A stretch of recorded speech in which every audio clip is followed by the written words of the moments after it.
warahmatullahi wabarakatuh. Kembali lagi bersama saya Widya Siwi Anggraini. Di video kali ini saya akan mereview sebuah artikel jurnal. Review jurnal kali ini adalah review jurnal yang ke-6. Ini merupakan salah satu pemenuhan dari tugas mata perkuliahan seminar penelitian akuntansi. Oke, langsung saja kepada pembahasan. Jurnal yang akan saya review yaitu berjudul Pengaruh Corporate Social Performance, Bisnis Strategi, Blockchain, dan Corporate Sustainability terhadap Economic Performance dengan nama penelitinya yaitu Bapak Ari Sandi dan Ririn Narulita. Untuk poin yang pertama, apakah yang menjadi motivasi atau isu, research gap, dan fenomena penelitian? Oke, untuk motivasi atau isu penelitian yaitu economic performance merupakan kinerja perusahaan secara relatif dalam suatu industri yang sama yang ditandai dengan return tahunan industri yang bersangkutan. Semakin buruk tingkat pengembalian atas saham yang dapat memberikan tingkat kepercayaan yang rendah kepada investor untuk menanamkan modalnya pada perusahaan. Dalam hal tersebut dapat disimpulkan bahwa kinerja ekonomi memberikan signal negatif terhadap para investor dalam berinvestasi pada perusahaan, sehingga memberikan perusahaan kesulitan untuk memperoleh tambahan modal. Untuk fenomena penelitiannya yaitu dengan semakin bertambahnya jumlah perusahaan dalam negeri maupun luar negeri, yang membuat persaingan dalam dunia bisnis menjadi sangat ketat. Salah satunya adalah dibentuknya Masyarakat Ekonomi ASEAN atau MEA, merupakan tonggak bagi penerapan liberalisasi ASEAN sebagai pasar dan basis produksi tunggal, yang bertujuan untuk meningkatkan stabilitas perekonomian di kawasan ASEAN. Dengan hadirnya ajang MEA ini, Indonesia memiliki peluang. Namun demikian, Indonesia masih memiliki berbagai tantangan dan risiko yang muncul bila MEA telah diimplementasi. Dengan adanya MEA, banyak produk impor yang akan mengalir dalam jumlah yang banyak dan akan mengancam industri lokal dalam bersaing dengan produk luar negeri yang berkualitas. Untuk kritiknya, tidak ada kritik untuk motivasi atau isu serta fenomena penelitian. Peneliti sudah menjelaskan poin-poin tersebut dengan baik dan lengkap pada bagian latar belakang. Berikutnya yaitu ada research gap. Yang pertama, penelitian yang dilakukan oleh Wibisono, Darmaji, dan Sutanto pada tahun 2014 yang menunjukkan hasil bahwa corporate social performance tidak terbukti berpengaruh signifikan terhadap corporate financial performance. Yang kedua, penelitian yang dilakukan oleh Puspitat pada tahun 2018 menyatakan bahwa strategi bisnis berpengaruh terhadap kinerja perusahaan. Yang ketiga, penelitian yang dilakukan oleh Feuger tahun 2018 berharap bahwa ada perkembangan lebih lanjut dalam proses registrasi transaksi yang menjadi dasar kepercayaan yang masih lemah. Sementara yang keempat yaitu penelitian yang dilakukan oleh Sejati dan Prastiwi pada tahun 2015 menemukan bahwa pengungkapan laporan berkelanjutan tidak memiliki hubungan yang signifikan terhadap kinerja perusahaan. Untuk kritiknya, peneliti kurang menampilkan dengan lengkap hasil penelitian-penelitian terdahulu yang dapat menjadi celah atau gap dalam penelitian. Seharusnya peneliti juga menampilkan perbedaan hasil penelitian terdahulu, sehingga pembaca dapat dengan mudah mengetahui letak perbedaan penelitian ini. Untuk berikutnya, poin kedua, jelaskan artikel-artikel utama dalam penelitian. Untuk artikel-artikel utama, yang pertama yaitu menurut Putu Kusuma dan Lestari pada tahun 2014, kinerja ekonomi adalah suatu usaha formal yang dilaksanakan perusahaan untuk mengevaluasi efisien dan efektivitas dari aktivitas keuangan perusahaan yang telah dilaksanakan pada periode waktu. Yang kedua, corporate social performance adalah konfigurasi atau susunan strategi bisnis atas prinsip tanggung jawab sosial. Proses dari respon sosial, kebijakan, program, dan outcome lain yang dapat diobservasi berkaitan dengan hubungan sosial perusahaan.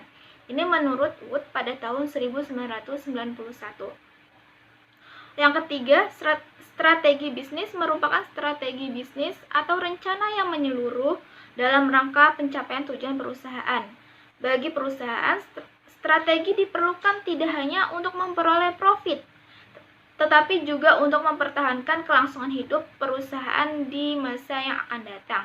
Menurut Sule dan Saifullah pada tahun 2017.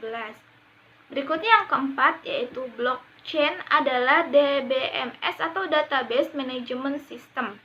Namun tidak hanya sekedar DBMS, blockchain memberi perlindungan ekstra terhadap informasi yang ada di dalamnya dengan menambahkan beberapa bagian. Pertama ada struktur data yang dikelompokkan ke dalam blok-blok dan mendapatkan pengamanan dengan menggunakan Markov tree, lalu data header ditambahkan ke dalam sistem blockchain, di mana header yang satu terkoneksi dengan dua header lain yang berasal dari blok sebelum dan setelahnya, menurut Wijaya dan Darmawan pada tahun 2017.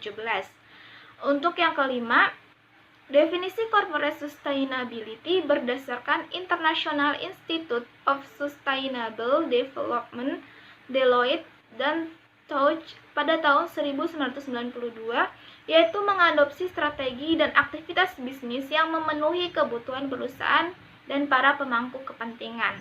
Saat ini dengan tetap menjaga, mempertahankan, mengembangkan sumber daya manusia dan alam yang dibutuhkan untuk kehidupan masa depan. Untuk kritiknya tidak ada kritik untuk poin ini. Penulis sudah cukup menjelaskan artikel-artikel yang menjadi referensi dalam penelitian. Berikutnya poin yang ketiga, apakah yang menjadi kebaharuan atau novelty dari penelitian? Untuk novelty atau kebaruan dari penelitian yaitu adanya pengaruh antara corporate social performance, bisnis strategi, blockchain, corporate sustainability terhadap economic performance pada perusahaan manufaktur yang terdaftar di Bursa Efek Indonesia pada periode 2014 sampai 2018. Meskipun banyak studi tentang pengaruh antara corporate social performance, bisnis strategi, blockchain, dan corporate sustainability terhadap economic performance, tidak ada penelitian yang menemukan bahwa secara keseluruhan variabel berpengaruh terhadap economic performance, di mana bisnis strategi berpengaruh positif terhadap economic performance, corporate social performance, blockchain, dan corporate sustainability secara parsial berpengaruh terhadap economic performance. Untuk kritiknya, penulis sudah cukup menjelaskan novelty penelitiannya secara jelas pada bagian abstraksi. Berikutnya poin yang keempat yaitu apa research question atau perumusan masalah dalam penelitian. Untuk rumusan masalahnya yaitu dibagi menjadi 4. Yang pertama, apakah corporate social performance dapat mempengaruhi economic performance? Yang kedua, apakah bisnis strategi dapat mempengaruhi economic performance? Yang ketiga, apakah blockchain dapat mempengaruhi economic performance? Dan yang keempat, apakah corporate sustainability dapat mempengaruhi economic performance? Untuk kritiknya, peneliti tidak menjelaskan perumusan masalah dengan jelas. Perumusan masalah disajikan secara implisit pada bagian hipotesis. Seharusnya perumusan masalah dijelaskan pada bagian latar belakang penelitian. Berikutnya untuk poin yang kelima, apa tujuan penelitian? Untuk tujuan penelitian yaitu untuk mengetahui pengaruh corporate social performance, bisnis strategi, blockchain, dan corporate sustainability terhadap economic performance. Kritiknya tidak ada kritik untuk poin ini. Peneliti sudah jelas dalam menampilkan tujuan penelitiannya. Tujuan dalam penelitian tersebut juga disajikan pada bagian abstrak, sehingga para pembaca dengan mudah mengetahui apa tujuan dari penelitian. Untuk berikutnya poin yang ke-6, apakah kontribusi dari penelitian? Kontribusi dari penelitian yaitu penelitian ini berfokus pada menjelaskan mengenai pengaruh antara variabel independen yaitu ada corporate social performance, bisnis strategi, blockchain, dan corporate sustainability terhadap variabel dependennya yaitu economic performance. Peran corporate social performance serta corporate sustainability adalah laporan yang dimiliki perusahaan sebagai media informasi yang dapat membuat citra perusahaan menjadi baik di hadapan para investor. Apabila dalam pengungkapan perusahaan memiliki tingkat transparansi yang rendah, maka dapat mempengaruhi tingkat kepercayaan para investor, sehingga dapat berdampak pada menurunnya kinerja ekonomi perusahaan. Bisnis strategi dan blockchain merupakan faktor yang sangat penting untuk diterapkan dalam perusahaan. Dengan adanya kedua faktor-faktor tersebut, dapat meningkatkan kinerja ekonomi perusahaan. Akibatnya turunnya tujuan utama perusahaan tidak akan terganggu dan dapat meningkatkan minat para investor untuk menanamkan modalnya di perusahaan. Untuk kritiknya, peneliti menjelaskan kontribusi penelitian hanya secara general dan disajikan implisit dalam penelitian, sehingga reviewer harus lebih memahami apa yang menjadi kontribusi penelitian. Seharusnya peneliti juga menyajikan kontribusi secara lebih spesifik lagi dampaknya dari penelitian bagi para stakeholder terkait pentingnya kinerja ekonomi perusahaan. Untuk poin yang ketujuh, apakah grand teori yang digunakan dalam penelitian? Untuk grand teorinya yaitu ada 3, ada stewardship theory, positive accounting theory, dan teori stakeholder. Untuk stewardship theory yaitu menurut Donaldson dan Davis pada tahun 1991, teori stewardship berdasarkan psikologi dan sosiologi serta berasal dari pemikiran akuntansi manajemen, di mana steward termotivasi untuk berkelakuan sesuai dengan keinginan prinsipal. Sementara untuk positive accounting theory berupaya menjelaskan sebuah proses yang dapat menggunakan kemampuan, pemahaman, pengetahuan akuntansi serta penggunaan kebijakan akuntansi yang paling sesuai untuk menghadapi kondisi tertentu di masa mendatang. Untuk teori stakeholder, yaitu teori yang menggambarkan kepada pihak mana saja perusahaan bertanggung jawab. Stakeholder merupakan individu atau kelompok yang dapat dipengaruhi atau mempengaruhi pencapaian dari tujuan perusahaan. Untuk kritiknya, penulis sudah cukup menjelaskan dengan baik grand teori yang digunakan dalam penelitian. Berikutnya poin yang ke-8, jelaskan keterkaitan antara grand teori dengan yang digunakan dari penelitian. Keterkaitan grand teori yaitu untuk stewardship theory. Hubungan stewardship theory dalam penelitian ini yaitu pada variabel ekonomi performance, yaitu manajer tidak termotivasi oleh tujuan individu, melainkan pada sasaran hasil utama mereka untuk kepentingan organisasi, dan mengedepankan kepentingan organisasi lebih efisien menempatkan kepentingan jangka panjang perusahaan di atas kepentingan pribadinya. Berikutnya untuk positive accounting theory. Untuk yang pertama, variable economic performance, yaitu terletak pada sikap manajemen yang menggunakan kemampuan serta kompetensi, pemahaman, pengetahuan akuntansi, serta penggunaan kebijakan akuntansi yang paling sesuai untuk menghadapi kondisi tertentu di masa mendatang untuk meninjau mengenai kinerja ekonomi yang akan terjadi di masa mendatang. Berikutnya, keterkaitannya itu pada variabel bisnis strategi, terletak pada tindakan manajemen dengan berlandaskan ketiga hipotesis ketika memilih kebijakan akuntansi. Salah satunya yaitu mengenai pemilihan strategi bisnis yang akan diterapkan oleh perusahaan. Yang ketiga yaitu berkaitan pada variabel teknologi blockchain, menjadi pilihan perusahaan untuk dapat menjaga data atau informasi agar dapat meminimalisir tingkat error dan kecurangan yang terjadi pada perusahaan. Berikutnya untuk teori stakeholder. Yang pertama, hubungan teori stakeholder dalam penelitian ini pada pengungkapkan sustainability report, merupakan laporan yang digunakan perusahaan untuk menginformasikan perihal kinerja ekonomi, sosial, dan lingkungan. Dengan pengungkapan ini diharapkan perusahaan mampu memenuhi kebutuhan informasi keuangan dan non-keuangan perusahaan yang dibutuhkan oleh para stakeholder.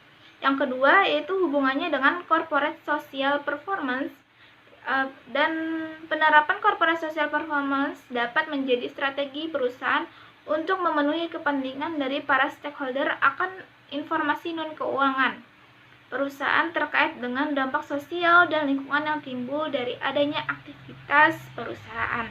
Untuk kritiknya, peneliti sudah jelas dan lengkap dalam menampilkan keterkaitan grand teori yang digunakan dengan penelitian yang dilakukan, sehingga tidak ada kritik untuk poin ini. Berikutnya poin yang ke-9, buatlah gambar kerangka konseptual. Untuk kerangka konseptualnya bisa dilihat pada gambar. Di situ ada 4 variabel independen, yaitu ada corporate social performance, bisnis strategi, blockchain, dan corporate sustainability yang dapat mempengaruhi variabel dependennya, yaitu economic performance. Untuk kritiknya, peneliti tidak menjelaskan kerangka konseptual dalam penelitian ini. Kerangka konseptual yang disajikan tersebut itu merupakan hasil pemahaman reviewer di bagian pengembangan hipotesis. Untuk yang ke-10, apa hipotesis penelitian? Untuk hipotesis penelitian yaitu hipotesis pertama, corporate social performance berpengaruh terhadap economic performance. Yang kedua, bisnis strategi berpengaruh terhadap economic performance. Yang ketiga, ada blockchain berpengaruh terhadap economic performance. Dan hipotesis yang keempat, corporate sustainability berpengaruh terhadap economic performance. Tidak ada kritik untuk poin ini. Peneliti sudah cukup menjelaskan dengan baik hipotesis dalam penelitian ini. Untuk berikutnya, poin yang ke-11, jelaskan metode penelitian yang digunakan dalam penelitian. Untuk pertama, rancangan penelitiannya penelitian ini menggunakan analisis regresi data panel. Untuk kritiknya sendiri, tidak ada kritik dalam poin ini. Peneliti telah menampilkan rancangan penelitian secara jelas. Berikutnya ada definisi operasional variabel, yaitu variabel dependennya ada economic performance, di mana economic performance ini dapat diproyeksikan bisa dilihat yaitu ECP sama dengan P1 dikurang P0 ditambah DIF dibagi P0 dikurang MERT. Nah, berikutnya ada variabel independen yaitu corporate social performance, bisnis strategi, blockchain, dan corporate sustainability. Itu bisa dilihat ya proksi dari setiap variabelnya. Nah, untuk kritiknya sendiri tidak ada kritik dalam poin ini. Peneliti sudah jelas dalam menampilkan definisi operasional variabel yang digunakan. Berikutnya ada teknik penarikan sampel. Metode pengambilan sampel yang digunakan dalam penelitian ini yaitu menggunakan metode purposive sampling, di mana tipe pemilihan sampel berdasarkan pertimbangan-pertimbangan tertentu dan pertimbangan yang diambil itu berdasarkan tujuan penelitian. Kriteria dari penarikan sampelnya itu ada 4 ya, bisa dilihat sebagai berikut. Nah, untuk kritiknya, peneliti sudah cukup jelas dalam menjelaskan sampelnya dengan menyebutkan kriteria yang digunakan untuk penarikan sampel. Berikutnya ada unit analisis. Perusahaan manufaktur yang terdaftar di BEI. Terpilih 17 perusahaan dari total populasinya yaitu 85 perusahaan. Berikutnya ada jenis data. Jenis data yang diambil dalam penelitian ini adalah data sekunder yang diambil secara tidak langsung melalui perantara. Dan dalam penelitian ini, data yang digunakan adalah laporan keuangan perusahaan manufaktur yang terdaftar di BEI. Untuk uji kelayakan modelnya, analisis regresi data panel dengan menampilkan uji kelayakan model, mulai dari analisis statistik deskriptif, estimasi model regresi, uji Chow, uji Hausman, uji Lagrange multiplier, dan uji asumsi klasik berupa uji multikolinearitas dan uji heteroskedastisitas, dan uji hipotesis yaitu uji F dan koefisien determinasi. Untuk kritiknya tidak ada kritik untuk poin-poin ini. Peneliti sudah cukup jelas dan lengkap dalam menampilkan unit analisis, jenis data, dan uji kelayakan model dalam penelitian. Berikutnya yang ke-12, jelaskan persamaan regresi yang digunakan untuk pengujian hipotesis penelitian. Untuk persamaan regresinya bisa dilihat ya persamaannya sebagai berikut. Nah, untuk kritiknya sendiri, peneliti sudah menampilkan persamaan regresi dalam penelitiannya dengan baik, sehingga tidak ada kritik untuk poin ini. Untuk berikutnya yang poin ke-13 yaitu jelaskan pembahasan dari hasil penelitian. Nah, untuk pertama itu ada analisis statistik deskriptif, ada uji kelayakan model, dan uji hipotesis. Di mana untuk analisis statistik deskriptif ini rata-rata nilai ECP selama periode pengamatan 2014 sampai 2018 adalah sebesar 18,7757. Nilai ECP tertinggi yaitu 22,2783 dan nilai ECP yang terendah yaitu 16,5553. di mana nilai standar deviasi sebesar 1,3388. Rata-rata nilai CSP selama periode pengamatan yaitu sebesar 0,0168. Nilai CSP yang tertinggi yaitu 0,0400 dan nilai CSP yang terendah sebesar 0,0026, di mana hasil standar deviasi sebesar 0,0070. Rata-rata nilai BS selama periode pengamatan sebesar 17,1529. Nilai BS yang tertinggi yaitu 26,0000 dan nilai BS terendah adalah 9,0000, di mana standar deviasinya sebesar 4,21311. Nah, berikutnya ada nilai rata-rata untuk BC selama periode pengamatan itu sebesar 0,1861, yang tertingginya itu sebesar 0,5455 dan yang terendahnya adalah 0,0909, di mana untuk nilai standar deviasi sebesar 0,1230. Nah, yang terakhir ada rata-rata nilai CS itu sebesar 97,2015, yang tertingginya sebesar 101,5640 dan untuk yang terendahnya adalah 81,8459, di mana nilai standar deviasinya itu sebesar 5,46745. Berikutnya ada uji kelayakan model. Berdasarkan pada tabel tersebut menunjukkan bahwa nilai F statistik sebesar 46,66620, sementara F tabel didapat nilai sebesar 2,49. Dengan demikian, F statistik lebih besar dari F tabel dan nilai probabilitas F statistik adalah 0,000000, itu lebih kecil dari 0,05. Hal ini menunjukkan bahwa hipotesis 0 ditolak dan untuk hipotesis alternatifnya itu diterima. Karena profitabilitas F statistik dalam penelitian ini di atas batas signifikan yaitu 0,05. Oleh karena itu, dapat diartikan bahwa secara bersama-sama variabel independen dalam penelitian memiliki pengaruh terhadap variabel dependen, sehingga model ini dapat dikatakan fit atau layak untuk dilanjutkan. Berikutnya ada uji hipotesis, yaitu berdasarkan hasil perhitungan dapat dilihat bahwa keempat variabel yakni corporate social performance, bisnis strategi, blockchain, dan corporate sustainability itu hanya variabel bisnis strategi saja yang mempengaruhi terhadap economic performance, karena nilai T statistik itu lebih besar dari T tabel, yaitu sebesar 2,322063, yang lebih besar dari 1,99006 dan dengan tingkat signifikan sebesar 0,0234 kurang dari taraf signifikan 0,05. Nah, berikutnya yang ke-14, apa kesimpulan, keterbatasan, dan implikasi dari penelitian?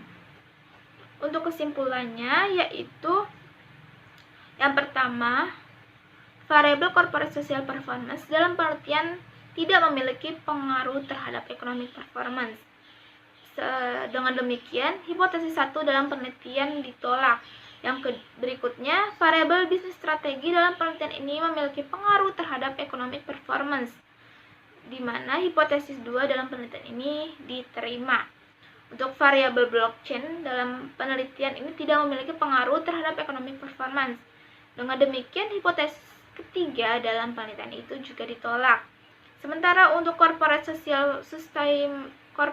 sustainability dalam penelitian juga tidak memiliki pengaruh terhadap economic performance. Jadi hipotesis 4 dalam penelitian juga ditolak. Untuk keterbatasannya yaitu terdapat 4 keterbatasan dalam penelitian. Yang pertama, periode penelitian yang digunakan hanya selama 5 tahun, sehingga data yang diambil kemungkinan kurang mencerminkan kondisi perusahaan dalam jangka panjang. Yang kedua, masih banyaknya perusahaan yang menerbitkan laporan keuangan dalam mata uang asing seperti USD. Yang ketiga, terdapat perusahaan yang tidak melakukan pembagian dividen yang mengakibatkan sampel perusahaan menjadi terbatas.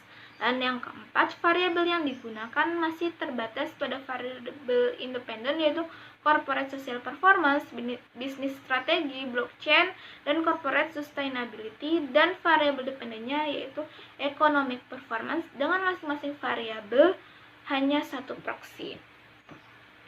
Untuk implikasinya itu ada dua untuk bagi perusahaan dan bagi investor. Nah, bagi perusahaan yaitu perusahaan seharusnya lebih memperhatikan kelengkapan data kinerja perusahaan. Karena apabila perusahaan telah mengungkapkan corporate social performance dalam laporan tahunan perusahaan atau media informasi lainnya yang bersifat wajib secara keseluruhan, maka efeknya pada tingkat transparansi yang dimiliki perusahaan. Hal tersebut akan berdampak positif bagi perusahaan, yaitu membuat citra yang baik di hadapan para investor. Semakin rendah tingkat transparansi yang dimiliki perusahaan akan berdampak pada tata kelola yang kurang baik, sehingga mempengaruhi cerminan yang buruk bagi perusahaan. Sementara untuk bagi investor, yaitu investor sebaiknya lebih memiliki kualitas laporan keuangan, bukan hanya dari besar labanya saja, melainkan dari jenis laporan keuangan lain seperti laporan arus kas. Apakah laporan arus kas aktivitas operasional perusahaan tersebut baik? Selain itu, investor juga dapat melihat mengenai strategi bisnis yang dipakai perusahaan. Apakah perusahaan tersebut sudah tepat atau belum dalam menerapkan strategi bisnis bagi perusahaan. Untuk kritiknya, tidak ada kritik untuk poin ini. Peneliti sudah jelas dalam menampilkan kesimpulan, keterbatasan, dan implikasi dalam penelitian. Walaupun untuk poin implikasi penelitian, peneliti menampilkannya secara implisit dalam penelitian ini.